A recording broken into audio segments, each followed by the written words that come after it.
Well, we're going to attempt to take through the papers this morning with Vicky Beeching and Michael Booker. You might just make it, Michael. I'm trying. You're trying. You're sounding very husky this morning. I've got old Mariella Frostrup. Yeah, it's not quite the same, Michael, but there you go. I look very similar. I can see where you're going.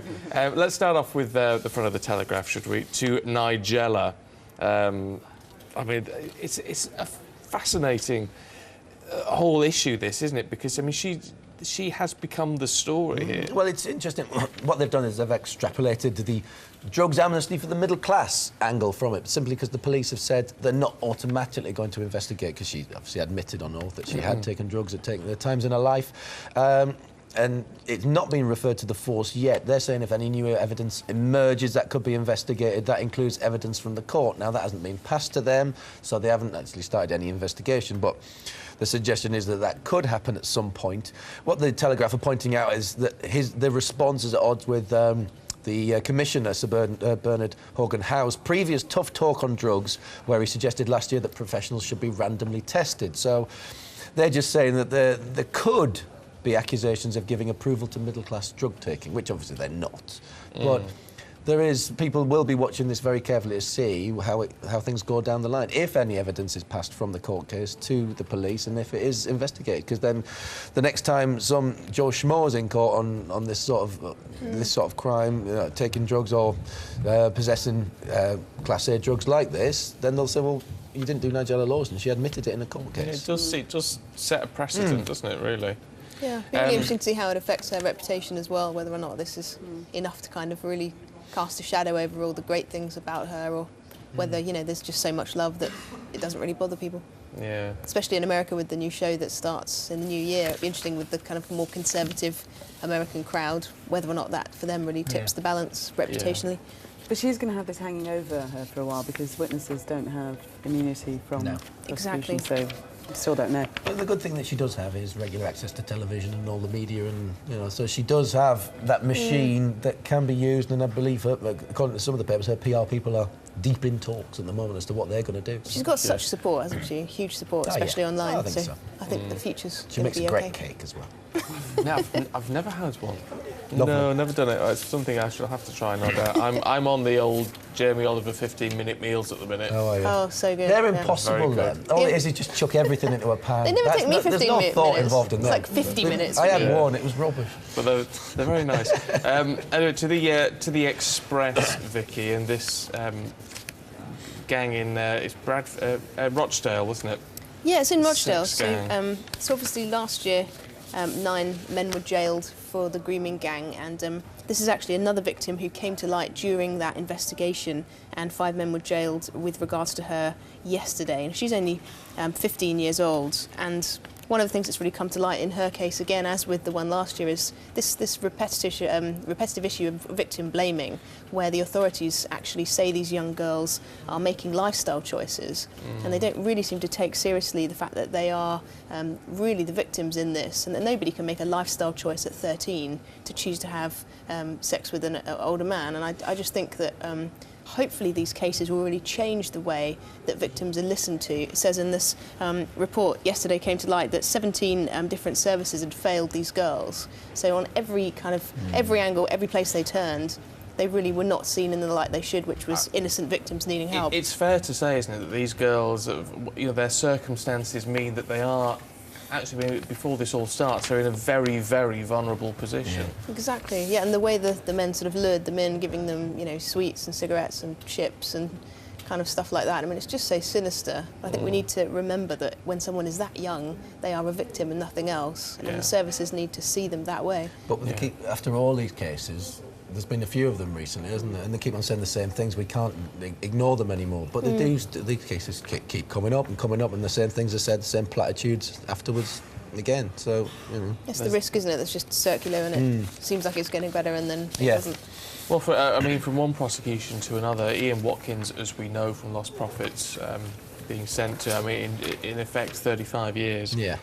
Ian Watkins from Steps H, as he's sort of better known. This happened. There's a couple of incidents last week, wasn't there? But he has been, because it shares a name and Welsh and about the same age, but he has been you know, his picture has been used inappropriately. This is pretty terrible. Well, he's already had one High Court apology from the showbiz website E-Online, because they used his picture alongside the original reporting of the Ian Watkins court case. He got an apology. I think he probably got some money as well as a result of it, some in damages. Now, Google, he's talking to as well. His people are talking to because of this search that came up. So, the search came up and it's a CBS News story, but to the right there's a BBC picture used, linking to another part of it. And it just seems to be, it's more technology that seems to be the problem. But Google needs to sort it out, because if people go into Google, search that. His face still appears next to Ian Watkins getting 29 years for child sex assault, despite the fact that if you click on his picture, it might take you to the story about him getting the damages for the first. It's really about the algorithms of which image is most linked to that name, isn't it? Well, I mean, he's rightly very upset about it. I mean, you can manage some things. You know, some mistakes you can just sort of let go, but actually with something this horrific, yeah, you're quite right. I mean, it's to say horrifically coincidental that he's a pop star as well at the same time, and the it's same name. It's a really interesting example, I suppose, of technology coming undone slightly, because Google searches and search engines have become so useful to us, haven't they? But there is also incidents like this where we see the sort of the robotic elements of it that can't really decipher in the way that humans can. Yeah. To the Sun. What have we got here? Ed Miliband taking a stand.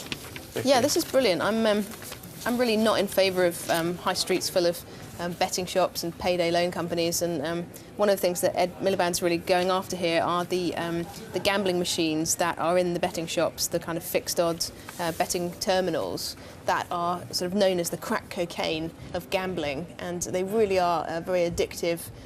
Shops are allowed to have up to 4 of them in the betting shop, so you can go in there and place a bet and play on these terminals.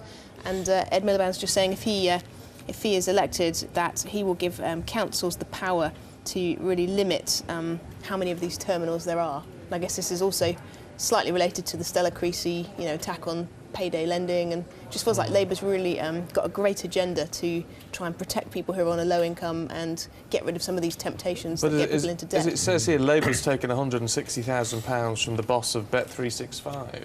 Well, there's always another side to the story. I mean, I just think the good news for me is that he's going after these things and tackling them. That nobody's perfect, but I think that's just the Sun sort of putting a twist on a good story. The fact that he is taking money from betting companies it sounds as though it's he's open to the accusation that it's politicians just saying the right things, the right platitudes, but at the same time getting the benefits from the same companies he's having a go at. This is very much in keeping with their passion, though, to make life better for working people and to look after the minority, not the majority. And I just think this is a great thing. I think whoever's doing it should be praised. And I think gambling is it's one of those things that gets forgotten, but it can be so destructive, can't it? It is, yeah. We're going to take a short break, but we're back with more for you in just a moment.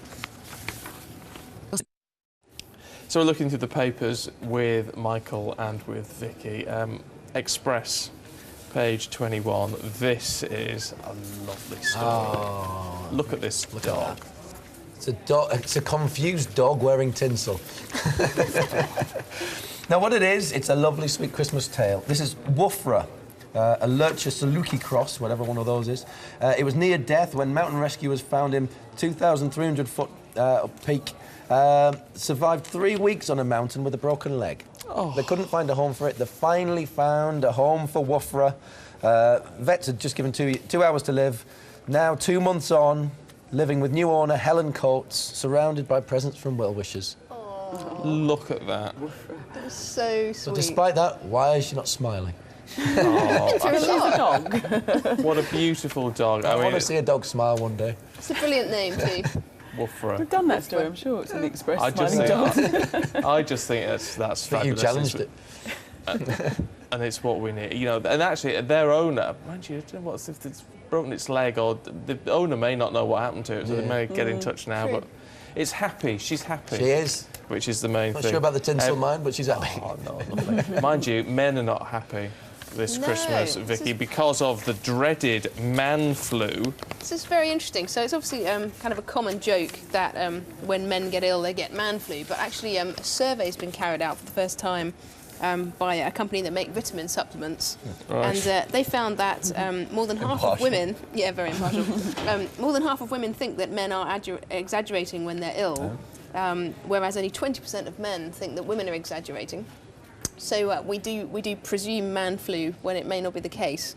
And they've also found out that men and women like different things when they're ill, apparently, that men want medicine and women tend to give them sympathy, whereas women want sympathy and men tend to give them medicine. Right. So I don't really believe that sort of gender stereotype nonsense, but it is interesting that so many women do think men are less ill than they pretend to be. Just harsh Well, and it's just that unsympathetic. when women... I get that from Gillian. I am going here, to actually. generalise. When women are ill, they still get on and do everything despite being ill. Passing And when on your men germs are to ill, everyone Do secretly. you get man they flu? have to give up. No, I don't. I'm quite good at not having man flu because Really? I'm very strict on my health, everything. But when you're ill, you're ill.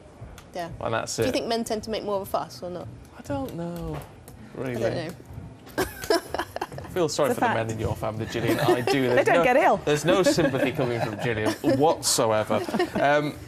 Now, what is going on with Noddy and Big Ears with old Gareth Malone? Well, they're having a bit of a fight. Noddy Holder, Gareth Malone, having a bit of a dust-up, because Gareth Malone, who does all them didn't choir we? shows... That's me. I said Noddy and Big Ears. It's Yeah, not I was Noddy and thinking, Big Ears. which one? I'm Just sorry, being rude. Gareth. I was not You're just implying being you've got rude. big ears. I got confused. In the Shows Radio my age. Times Christmas special, he said, I don't like those songs by Slade and Wizard. They have a flavour of ghastly commercial tawdriness. Now, that's terrible, isn't it? So Noddy Holder shot back. I can't do the accent. But he says, bar humbug to you, Mr. Scrooge Malone. Who is this Gareth Malone? Obviously some stuck-up, toffee-nosed prig. Yes, he's had a right go. Wow. Hitting him back. You can't have a go at tawdriness. a very nice Merry cardigan. Christmas, everybody, can you? Oh, Christmas, It isn't it? is Christmas. Oh, you was a live and your face, let Malone. live. Well, mind you, I like Gareth Malone. Just some amazing stuff. Oh, So- it does, but it's all quiet. You're a bit too isn't it? earnest, though, Yeah, about it, exactly. isn't he? Yeah. Oh, well. Get back it's- in your box, Malone. It's got them both in the... he won't be eating peanuts this Christmas, really.